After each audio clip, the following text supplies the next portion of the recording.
ഇനി അടുത്ത യൂണിറ്റിലേക്ക് പോയാലോ. യൂണിറ്റ് 2 മെത്തേഡ്സ് ഓഫ് സൈക്കോളജിയിലേക്ക് നമുക്ക് പോവാം. അപ്പൊ ഈ ഒരു ഫസ്റ്റ് യൂണിറ്റിൽ നിങ്ങൾക്ക് സംശയങ്ങളൊന്നും ഇല്ലാന്ന് വിചാരിക്കുന്നു. ഞാൻ ഏറ്റവും ഇമ്പോർട്ടന്റ് ആയിട്ടുള്ള ഭാഗങ്ങൾ മാത്രമേ തൊട്ട് പോകണുള്ളൂ. എല്ലാം കൂടെ എക്സ്പ്ലെയിൻ ചെയ്യാൻ നിന്ന് കഴിഞ്ഞാൽ നമുക്ക് ഈ ഒരു ദിവസം മതിയാവില്ല. കാരണം 12 യൂണിറ്റ് നമ്മൾ കുറെ കാലം കൊണ്ടാണ് എടുത്തു തീർത്തത് അല്ലെ. അപ്പൊ ക്രാഷ് കോഴ്സ് എന്ന് പറയുമ്പോൾ അതിന്റെ ഏറ്റവും ഇമ്പോർട്ടന്റ് ആയിട്ടുള്ള ഏറ്റവും ക്രിസ്പ് ആയിട്ടുള്ള കാര്യങ്ങൾ മാത്രമേ നമ്മൾ ഡിസ്കസ് ചെയ്യുന്നുള്ളൂ. ഓക്കെ, എന്നിട്ടും ഞാൻ ഇങ്ങനെ കുറെ കഥകളൊക്കെ പറഞ്ഞു പോകുന്നുണ്ട്, അതാണ് പ്രശ്നമാവുന്നത്. എന്തായാലും നമുക്ക് നോക്കി നോക്കാം. What is psychological research? എന്താണ് നമ്മുടെ ചാപ്റ്ററിന്റെ പേര്? യൂണിറ്റ് 2 മെത്തേഡ്സ് ഓഫ് സൈക്കോളജി ആണ്. സൈക്കോളജിക്കൽ റിസർച്ചിനെ കുറിച്ചാണ് കേട്ടോ. അപ്പൊ അതിൽ വരുന്ന ഫസ്റ്റ് ക്വസ്റ്റ്യൻ എന്തായിരിക്കും? What is psychological research? Psychological research എന്താന്നുള്ളത് നമ്മൾ മനസ്സിലാക്കിയിട്ടുണ്ടാവണം. നോക്കാം. അപ്പൊ അതിൽ 3 പോയിന്റ്സ് ഞാൻ കൊടുത്തിട്ടുണ്ട്. To find ways to measure and describe behaviour. അപ്പൊ നമുക്കറിയാം സൈക്കോളജിയിൽ റിസർച്ച് നടക്കുന്നത് നമ്മൾ ഒരിക്കലും ഒരു വാതകങ്ങളെ കുറിച്ചോ അല്ലെങ്കിൽ ഒരു ബയോളജിക്കൽ എക്സ്പെരിമെന്റ് ഒന്നും അല്ല നമ്മൾ സൈക്കോളജിയിൽ നടത്തുന്നത് അല്ലെ. നമുക്ക് ഓൾറെഡി അറിയാം എന്തിനെ കുറിച്ചാണ് നമ്മൾ സൈക്കോളജിയിൽ റിസർച്ച് നടത്തുന്നത്. നമ്മുടെ ബിഹേവിയറിനെ കുറിച്ചാണ്. ഒരു ബിഹേവിയർ എങ്ങനെ ഉണ്ടാകുന്നു, അതിന്റെ കാരണങ്ങൾ എന്തൊക്കെയാണ്, കോൺസിക്വൻസസ് എന്തൊക്കെയാണ് എന്നുള്ളത് പഠിക്കാൻ വേണ്ടിയിട്ടാണ് നമ്മൾ സൈക്കോളജിയിൽ റിസർച്ച് ചെയ്യുന്നത് അല്ലെ. അല്ലെങ്കിൽ പുതിയതായിട്ട് എന്തെങ്കിലും ബിഹേവിയേഴ്സ് ഒരാളിൽ കൊണ്ടുവരാൻ പറ്റുമോ, അല്ലെങ്കിൽ ഒരാളുടെ ബിഹേവിയേഴ്സ് നമുക്ക് ചേഞ്ച് ചെയ്യാൻ പറ്റുമോ അല്ലെ. അങ്ങനെയുള്ള പഠനങ്ങളാണ് സൈക്കോളജിയിൽ നടത്തുന്നത്. അപ്പൊ നമുക്ക് നോക്കാം. എന്താണ് first point? To find ways to measure and describe behaviour. നമ്മുടെ ബിഹേവിയറിനെ മെഷർ ചെയ്യാനും അതുപോലെ തന്നെ ഓരോ ബിഹേവിയറിനെയും ഡിസ്ക്രൈബ് ചെയ്യാനും. ഇപ്പൊ നമുക്കറിയാം സൈക്കോളജിയിൽ ഏത് ബിഹേവിയർ എന്ന് ചോദിച്ചാൽ അതിന് എന്തുണ്ട്? ഒരു ഡെഫിനിഷൻ ഉണ്ട്, ഒരു എക്സ്പ്ലനേഷൻ ഉണ്ട് അല്ലെ. നമുക്കിപ്പോ എന്തും സൈക്കോളജിയിൽ നമ്മൾ തപ്പിക്കഴിഞ്ഞാൽ അതിന് നമുക്കൊരു എക്സ്പ്ലനേഷൻ കിട്ടുന്നുണ്ട്. അപ്പൊ ഇതിന്റെ ഒക്കെ പിന്നിൽ എന്തുണ്ട്? ഒരുപാട് പഠനങ്ങളുണ്ട്. അപ്പൊ നോക്കാം. To find ways to measure and describe behaviour. സൈക്കോളജിയിൽ പഠനങ്ങൾ നടത്തുന്നത് എന്തിനാണ്? നമ്മുടെ ബിഹേവിയറിനെ മെഷർ ചെയ്യാനും അതുപോലെ തന്നെ ബിഹേവിയറിനെ കുറിച്ചുള്ള ഒരു ഡിസ്ക്രിപ്ഷൻ അല്ലെങ്കിൽ എക്സ്പ്ലനേഷൻ തരാനുമാണ് നമ്മൾ എന്ത് ചെയ്യുന്നത്? സൈക്കോളജിയിൽ റിസർച്ച് നടത്തുന്നത്. ഇനി രണ്ടാമത്തത് to understand why, when and how events occur. എന്തുകൊണ്ട്, എങ്ങനെ, എപ്പോൾ ഓരോ കാര്യങ്ങൾ നടക്കുന്നു എന്നുള്ളതാണ്. ഓക്കെ, അതായത് വൈ, വെൻ, ഹൗ, ഇതിനുള്ള ഒരു ആൻസർ ആണ് സൈക്കോളജിക്കൽ റിസർച്ച് എന്ന് പറയുന്നത്. അതായത് എല്ലാ റിസർച്ചും ഇങ്ങനെ തന്നെയാണ്. ഇപ്പൊ ഇങ്ങനെയുള്ള ക്വസ്റ്റ്യൻസിനാണ് നമ്മൾ ഉത്തരം കൊടുക്കുന്നത് അല്ലെ. അപ്പൊ അതേപോലെ തന്നെ സൈക്കോളജിയിലും ഇങ്ങനെയുള്ള ക്വസ്റ്റ്യൻസ് ഉണ്ട്. അതിനുള്ള ഒരു ആൻസർ ആണ് നമ്മൾ ഈ റിസർച്ചിലൂടെ കണ്ടുപിടിച്ച് കൊടുക്കുന്നത്. ഇനി to apply this knowledge to solve real world problems. അതായത് റിയൽ വേൾഡിൽ ഉണ്ടാകുന്ന ബിഹേവിയറൽ ഡിസ്റ്റർബൻസസുകൾക്കുള്ള ഒരു നോളജ്, അതായത് എന്തുകൊണ്ടാണ് അത് ഉണ്ടാകുന്നത്, അതിനെ സോൾവ് ചെയ്യാനുള്ള കുറച്ച് കാര്യങ്ങളാണ് നമ്മൾ ഈ റിസർച്ചിലൂടെ കണ്ടുപിടിക്കുന്നത്. ഓക്കെ, ഇപ്പൊ നമ്മുടെ ബിഹേവിയറൽ ഡിസ്റ്റർബൻസസ് നമുക്ക് കുറെ ഉണ്ട്. നമ്മൾ എന്തെങ്കിലും ഒരു ഇപ്പോ ഇന്നത്തെ ഒരു കാലഘട്ടത്തിലാണെങ്കിൽ സോഷ്യൽ മീഡിയ അഡിക്ഷൻ നമുക്കൊരു എക്സാമ്പിൾ ആയിട്ട് പറയാം. നമ്മളിങ്ങനെ അഡിക്റ്റീവ് ബിഹേവിയറിലേക്ക് ഇങ്ങനെ പോയിക്കൊണ്ടിരിക്കുകയാണ്. ലേസിനെസ് നമുക്കൊരു കാരണമായിട്ട് പറയാം. നമുക്കൊരു കാര്യം ചെയ്യാൻ തോന്നുന്നില്ല എന്നുള്ളത്. ഭയങ്കരമായിട്ടുള്ള അഗ്രസീവ് ബിഹേവിയർ വരികയാണ്. അപ്പൊ ഇതിനൊക്കെ സോൾവ് ചെയ്യാനുള്ള കാരണങ്ങളൊക്കെ എങ്ങനെ നമ്മൾ കണ്ടുപിടിക്കുക? അതൊക്കെ സൈക്കോളജിക്കൽ റിസർച്ചിലൂടെ നമ്മൾ ഒരുപാട് പഠനങ്ങൾക്ക് ശേഷമാണ് നമ്മൾ ഒരു ആൻസറിൽ എത്തുന്നത് കേട്ടോ. ഓക്കെ, അപ്പൊ ഈ 3 പോയിന്റ്സ് വളരെ ഇമ്പോർട്ടന്റ് ആണ്, അത് നോട്ട് ചെയ്ത് വെക്കുക. ഇനി ഒരു ഡെഫിനിഷൻ എന്നുള്ള രീതിയിൽ നിങ്ങൾ ആ 3 പോയിന്റ്സ് എഴുതിയാലും കുഴപ്പമില്ല. കുറച്ചും കൂടി എക്സ്പ്ലെയിൻ ചെയ്ത് എഴുതണം കേട്ടോ. ഇത് ഇത്ര 3 പോയിന്റ് ഒതുക്കണ്ട, കുറച്ചും കൂടിയും എക്സ്പ്ലെയിൻ ചെയ്തിട്ട് എഴുതുക.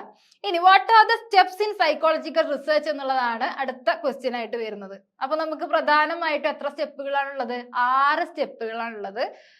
ഓക്കെ, അതിൽ ഒന്നാമത്തേതാണ് identifying the area of research. അതായത് സൈക്കോളജിയിൽ നമുക്ക് ഇഷ്ടപ്പെട്ട ഒരു ഏരിയ നമ്മൾ സെലക്ട് ചെയ്യണം. അതായത് ഏതിലാണ് നമുക്ക് പഠനം നടത്തേണ്ടത് എന്നുള്ളത്. ഇപ്പോ ജോബ് സാറ്റിസ്ഫാക്ഷൻ, ഒരു കമ്പനിയിൽ വർക്ക് ചെയ്യുന്ന ആളുകളുടെ ജോബ് സാറ്റിസ്ഫാക്ഷൻ ആണ് നമുക്ക് നോക്കേണ്ടത്. അല്ലെങ്കിൽ ഒരു അഗ്രസീവ് ബിഹേവിയർ ആണ്, അല്ലെങ്കിൽ ഒരു 45 വയസ്സിന് ശേഷമുള്ള ആളുകളുടെ അഗ്രസീവ് ബിഹേവിയർ ആണ് നമുക്ക് നോക്കേണ്ടത്.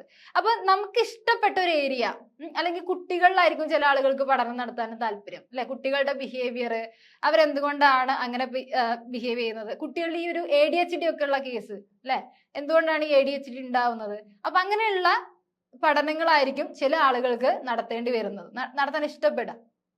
അപ്പൊ നമുക്ക് ഇഷ്ടപ്പെടുന്ന ഏരിയ നമ്മൾ സെലക്ട് ചെയ്യുക. അതുപോലെ തന്നെ ഫോർമുലേറ്റിംഗ് ഹൈപ്പോത്തീസിസ്. നമ്മളിവിടെ എന്തെങ്കിലും ഒരു പ്രോബ്ലം നമ്മൾ കണ്ടിട്ടുണ്ടാവും അല്ലെ. അപ്പൊ ഈ പ്രോബ്ലത്തിന് നമ്മൾ ഒരു ടെസ്റ്റബിൾ സ്റ്റേറ്റ്മെന്റിലേക്ക് ആക്കണം. അതായത് നമ്മൾ വാരിയബിൾസ് സെലക്ട് ചെയ്യണം. ഇപ്പൊ അഗ്രസീവ് ബിഹേവിയറും അതുപോലെ തന്നെ പ്രോക്രാസ്റ്റിനേഷനും ഇത് രണ്ടുമാണ് നമ്മൾ നോക്കുന്നത് വിചാരിക്കും. നമുക്ക് ഇഷ്ടപ്പെട്ട ഒരു വാരിയബിൾ നമ്മൾ സെലക്ട് ചെയ്യുക, അത് അവരിൽ സ്റ്റഡി നടത്തുക, ആ ഒരു പ്രോബ്ലത്തെ നമ്മളൊരു ടെസ്റ്റബിൾ സ്റ്റേറ്റ്മെന്റിലേക്ക് നമ്മൾ മാറ്റുക. Then selecting the research method and design, അതായത് നമുക്ക് അതിന്റെ ഒരു ഡിസൈൻ എങ്ങനെ നമുക്ക് ഈ ഒരു റിസർച്ച് കണ്ടക്ട് ചെയ്യുക, അതിന്റെ ഒരു മെത്തേഡ്, അതിന്റെ ഒരു ഡിസൈൻ നമ്മൾ സെലക്ട് ചെയ്യുക. ഡാറ്റ കളക്ഷൻ ചെയ്യുക. ദെൻ ഡ്രോയിങ് കൺക്ലൂഷൻ, ഡാറ്റ കളക്ഷനിലൂടെ നമുക്ക് കിട്ടിയിട്ടുള്ള ആൻസർ, ഇപ്പൊ സൈക്കോളജിയിൽ നമുക്ക് സർവേ മെത്തേഡുകളായിരിക്കും, അല്ലെങ്കിൽ ക്വസ്റ്റ്യൻ ആൻസർ രൂപത്തിലായിരിക്കും നമ്മൾ റിസർച്ച് ചെയ്യുക. ക്വസ്റ്റ്യനേഴ്സ് കൊടുത്തിട്ട് അതിനെ ആൻസർ ചെയ്യിപ്പിച്ച് അതിന്റെ സ്കോറിംഗിന്റെ ബേസിലായിരിക്കും നമ്മൾ ആ ഒരു റിസർച്ചിന്റെ ഒരു കൺക്ലൂഷനിലേക്ക് എത്തുന്നത്. ഓക്കെ, അപ്പൊ ഡാറ്റ കളക്ട് ചെയ്യുമ്പോൾ നമ്മൾ ക്വസ്റ്റ്യനേഴ്സ് ഡിസ്ട്രിബ്യൂട്ട് ചെയ്യും, അതിന്റെ ആൻസേഴ്സ് നമ്മൾ കളക്ട് ചെയ്യും. ദെൻ എന്താണ് അതിന്റെ ആ ഒരു ആൻസേഴ്സ് നമ്മൾ അനലൈസ് ചെയ്തുകൊണ്ട് നമ്മളൊരു കൺക്ലൂഷനിലേക്ക് എത്തും. ദെൻ ആ ഒരു റിപ്പോർട്ടിനെ നമ്മൾ എന്ത് ചെയ്യാണ്, റിപ്പോർട്ട് ആക്കുകയാണ്. നമ്മൾ അതിന്റെ ഫൈൻഡിങ്സിനെ നമ്മളൊരു റിപ്പോർട്ട് ആക്കുകയാണ് ചെയ്യുക.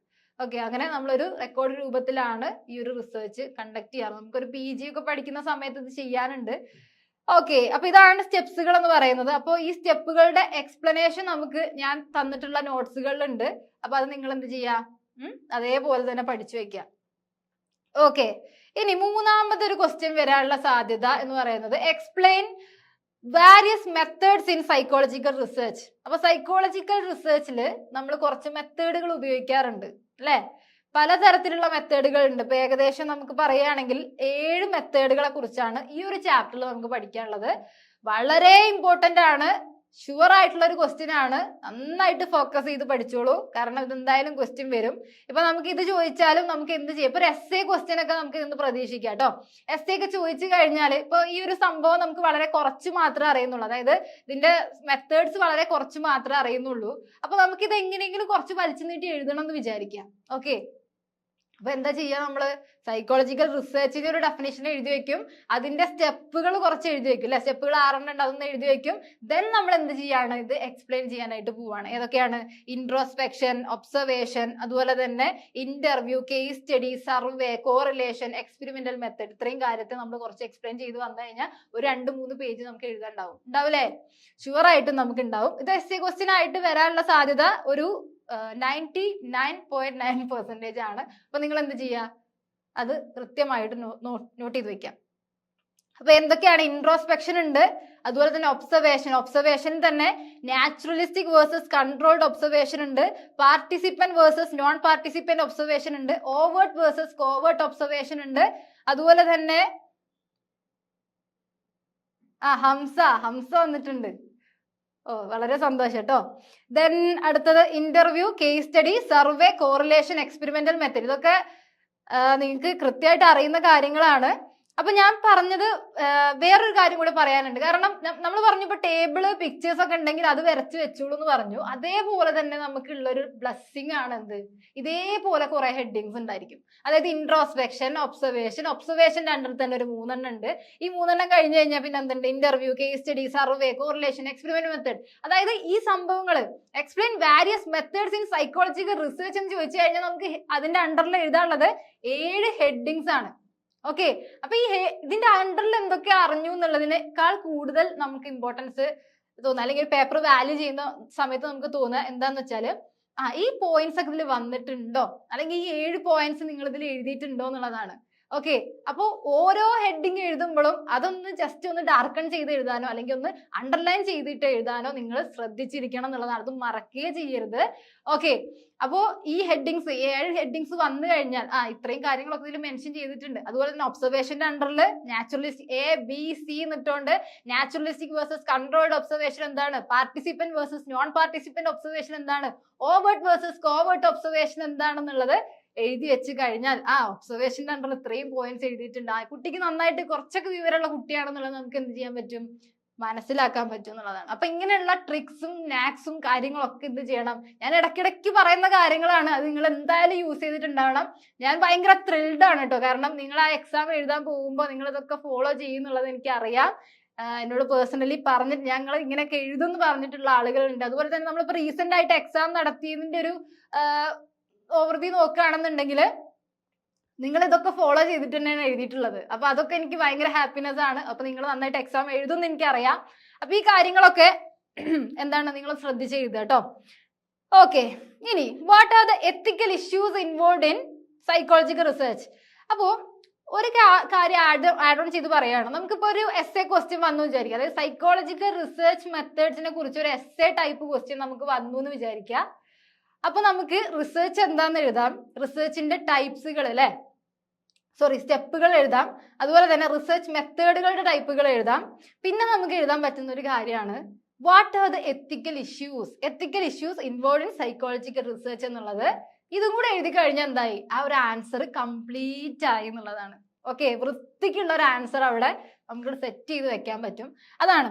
ഓക്കെ, അപ്പൊ ഈ യൂണിറ്റിലും ഇത്രയും കാര്യങ്ങൾ തന്നെ ഉള്ളൂ കേട്ടോ. കാരണം ഞാൻ ഇത് എല്ലാ പോയിന്റ്സ് ആഡ് ചെയ്ത് പറയാൻ കാരണം തന്നെ എന്താണ്, ഇത് എസ്സേ ടൈപ്പ് ക്വസ്റ്റ്യൻ ആയിട്ട് വരുന്ന ഒരു കാര്യമാണ്. ഓക്കെ, അപ്പൊ ഇൻഫോംഡ് കൺസെന്റ് എന്ന് പറയുന്ന ഒന്നാമത്തെ ഒരു എത്തിക്കൽ ഇഷ്യൂസ് എന്ന് പറയുന്നത് ഇൻഫോംഡ് കൺസെന്റ്, കോൺഫിഡൻഷ്യാലിറ്റി. അതായത് ഇൻഫോംഡ് കൺസെന്റ് എന്ന് പറയുമ്പോൾ നമ്മൾ എന്ത് ചെയ്യാൻ പോവുകയാണെങ്കിലും അവരോട് അത് പറഞ്ഞിട്ടുണ്ടാവണം എന്നുള്ളതാണ്. ഓക്കെ, അതുപോലെ കോൺഫിഡൻഷ്യാലിറ്റി, നമ്മൾ ചെയ്യുന്ന കാര്യം, ഇപ്പൊ നമ്മൾ ഒരാളുടെ പേഴ്സണാലിറ്റി ആണ് മെഷർ ചെയ്യാൻ പോകുന്നതെന്ന് വിചാരിക്കാം.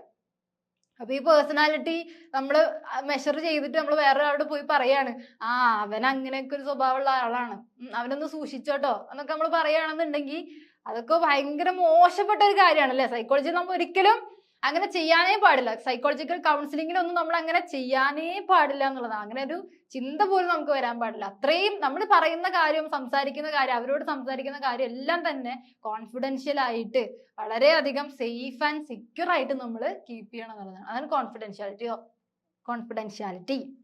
ദെൻ മിനിമൈസിങ് ഹാം, അതായത് നമ്മൾ കാരണം നമ്മുടെ ഓപ്പോസിറ്റ് ഇരിക്കുന്ന ആ ഒരു പാർട്ടിസിപ്പന്റ് അല്ലേലേ ഭയങ്കരമായിട്ടുള്ള മാനസികമായിട്ടുള്ള ബുദ്ധിമുട്ടുകളും കാര്യങ്ങളൊക്കെ ആയിട്ട് നമ്മുടെ അടുത്തേക്ക് വന്നിട്ടുള്ളതാണ്, അതിന് എന്താണ് ഒരാപത്തും നമ്മൾ കാരണം ഉണ്ടാവാൻ പാടില്ല അല്ലെ. നമ്മൾ അവരോട് ദേഷ്യപ്പെടുക അല്ലെങ്കിൽ അവരെ ഒരു വടിയെടുത്ത് അടിക്കുകയോ ഒന്നും തന്നെ നമ്മൾ ചെയ്യാൻ പാടില്ല. നമ്മൾ എന്ത് ചെയ്യണം, വളരെ പൊളൈറ്റ് ആയിട്ട് അവരെ ടേക്ക് കെയർ ചെയ്യണം എന്നുള്ളതാണ്. ഓക്കെ, അപ്പൊ നമുക്ക് വേണ്ട ഒരു സ്കില്ലും കൂടിയാണ് എന്ത്, ആ ഒരു പൊളൈറ്റ് ആയിട്ട് സംസാരിക്കാനുള്ള സ്കിൽ എന്ന് പറയുന്നത്. ഓക്കെ, അപ്പൊ മിനിമൈസിങ് ഹാം, ദെൻ ഡീബ്രീഫിംഗ്, അതായത് ഈ ഒരു പരിപാടി നമ്മൾ ചെയ്യാൻ പോകുന്ന പരിപാടിനെ കുറിച്ച്, ഇപ്പൊ പേഴ്സണാലിറ്റി ടെസ്റ്റ് ആണെങ്കിലും ഇന്റലിജൻസ് ടെസ്റ്റ് ആണെങ്കിലും നമ്മൾ ആദ്യം തന്നെ പോയിട്ട് നിങ്ങളുടെ പേഴ്സണാലിറ്റി ഞാൻ ഒന്ന് മനസ്സിലാക്കും അല്ലെ, നിങ്ങളുടെ ഉള്ളത്തേക്ക് ഞാൻ ഇപ്പൊ പുറത്തെടുക്കും എന്നൊക്കെ പറഞ്ഞിട്ട് നമ്മളിങ്ങനെ പറയുകയാണെങ്കിലോ അവരപ്പൊ തന്നെ എണീറ്റ് പോകും അല്ലെ, അവർക്ക് പിന്നെ ഒന്നും വേണ്ടില്ല. അപ്പൊ അങ്ങനെയല്ല, ഡീബ്രീഫിംഗ് എന്ന് പറയുമ്പോൾ ചെറുതായിട്ട് നമ്മൾ ഇന്നൊരു കാര്യം, ഇപ്പൊ ഞാൻ നിങ്ങളുടെ ഒരു പേഴ്സണാലിറ്റി ടെസ്റ്റ് ആണിത്, അത് ഇന്ന ക്വസ്റ്റ്യൻസ് ഒക്കെ ഉണ്ടാവും, ഈ ക്വസ്റ്റ്യൻസിന് ഇങ്ങനെയൊക്കെയാണ് ആൻസർ ചെയ്യേണ്ടത്, ഇത്രയൊക്കെ മാർക്കുകൾ പറയാൻ പാടില്ല, ഇങ്ങനെയൊക്കെ ഓപ്ഷൻസ് ഉണ്ടായിരിക്കും, ഈ ഓപ്ഷൻസിന് നിങ്ങൾക്ക് ഏതാണോ സ്യൂട്ടബിൾ ആയിട്ട് തോന്നുന്നത് അതിൽ നിങ്ങൾ ടിക്ക് ചെയ്യുക. ആ ഒരു രീതിക്ക് നമ്മൾ എന്ത് ചെയ്യുക, അതിന്റെ ഇൻസ്ട്രക്ഷൻസും കാര്യങ്ങളൊക്കെ ഒന്ന് ഡീബ്രീഫ് ചെയ്ത് കൊടുക്കുക എന്നുള്ളതാണ്. ഓക്കെ, തൊണ്ടൊക്കെ വളരുന്നുണ്ട് കേട്ടോ. അപ്പോ ഡീബ്രീഫിംഗ് പറഞ്ഞു. Then use of deception. എന്താ ഡിസെപ്ഷൻ എന്ന് പറഞ്ഞാൽ ചതി വഞ്ചന കാര്യങ്ങളൊന്നും പാടില്ല. ദെൻ റൈറ്റ് ടു വിത്ഡ്രോ, അതായത് എപ്പോ വേണമെങ്കിലും ആ ഒരു വ്യക്തിക്ക് എന്ത് ചെയ്യാൻ പറ്റും, അതിൽ നിന്ന് ക്വിറ്റ് ചെയ്ത് പോകാനുള്ള ഒരു ഓപ്ഷൻ നമുക്ക് വെക്കണം. അതായത് എപ്പോ വേണമെങ്കിലും ആ ഒരു വ്യക്തിക്ക് അതിന് ഓക്കെ അല്ല എന്നുണ്ടെങ്കിൽ അവരെ ഫ്രീ ആയിട്ട് പറഞ്ഞു വിടാനുള്ള ഒരു ഓപ്ഷൻ നമ്മൾ വെക്കണം. അതുപോലെ തന്നെ റിസർച്ചർ റെസ്പോൺസിബിലിറ്റി, അതായത് നമ്മളൊരു പബ്ലിക് ആയിട്ടുള്ള ഒരു സ്പേസിൽ കൊണ്ടുപോയിട്ടിരുന്ന് നമ്മളൊരു പേഴ്സണാലിറ്റി ടെസ്റ്റ് അല്ലെങ്കിൽ ഇന്റലിജൻസ് അവിടെ ഇരിക്കും, നമ്മൾ ഇവിടെ പേഴ്സണാലിറ്റി ടെസ്റ്റ് ആണ് ചെയ്യാൻ പോകുന്നതൊക്കെ പറഞ്ഞിട്ട് നമ്മൾ എന്ത് ചെയ്യാൻ പാടുണ്ടോ? ഒരിക്കലും ഇല്ല അല്ലെ. നമ്മുടെ റെസ്പോൺസിബിലിറ്റി എന്താണ്, ഒരു പ്രത്യേകം സജ്ജമാക്കിയിട്ടുള്ള ഒരു റൂമില് അവരെ കൊണ്ടിരുത്തി അവരോട് വളരെ പേഴ്സണലൈസ് ആയിട്ടുള്ള കാര്യങ്ങൾ നമ്മൾ എന്ത് ചെയ്യാണ്, ചോദിച്ച് മനസ്സിലാക്കുകയാണ്. അപ്പൊ നമ്മുടെ റെസ്പോൺസിബിലിറ്റി എന്ന് പറയുന്നത് അവർക്ക് ഏറ്റവും കംഫർട്ടബിൾ ആയിട്ടുള്ള ഒരു സ്പേസ് നമ്മൾ ഒരുക്കി കൊടുക്കുക എന്നുള്ളത്. ഓക്കെ, അപ്പോ റിസർച്ചർ റെസ്പോൺസിബിലിറ്റി ഉണ്ട്. പിന്നെ ഇത്രയും കാര്യങ്ങൾ, ഈ ഒരു 7 കാര്യങ്ങളും കൂടെ നമ്മൾ എഴുതി വെച്ച് കഴിഞ്ഞാൽ ആ ഒരു എസ്സേ ക്വസ്റ്റ്യൻ എന്തായി, കംപ്ലീറ്റ് ആയി, പെർഫെക്റ്റ് ആയി എന്ന് നമുക്ക് പറയാം. പെർഫെക്റ്റ്, ഓക്കെ അല്ലെ. ഇനി അടുത്തതാണ്, അപ്പൊ ഇത്രയാണ് നമ്മുടെ ഈ ഒരു 2ാമത്തെ ചാപ്റ്ററിൽ വരുന്ന കാര്യങ്ങൾ. ഇതൊക്കെ നിങ്ങൾ പഠിച്ചിട്ടുണ്ടെന്ന് വിചാരിക്കും. ഇപ്പൊ ലാസ്റ്റ് ചാപ്റ്ററിലേക്കായിരിക്കും നിങ്ങളുടെയൊക്കെ ഫോക്കസ്, കാരണം അത് നമ്മൾ കൂടുതലായിട്ട് അങ്ങ് ഡിസ്കസ് ചെയ്യാൻ നമുക്ക് പറ്റിയിട്ടില്ല. അപ്പൊ ഈ ചാപ്റ്ററുകളൊക്കെ ഏകദേശം നിങ്ങൾക്ക് അറിയുന്നതായിരിക്കും.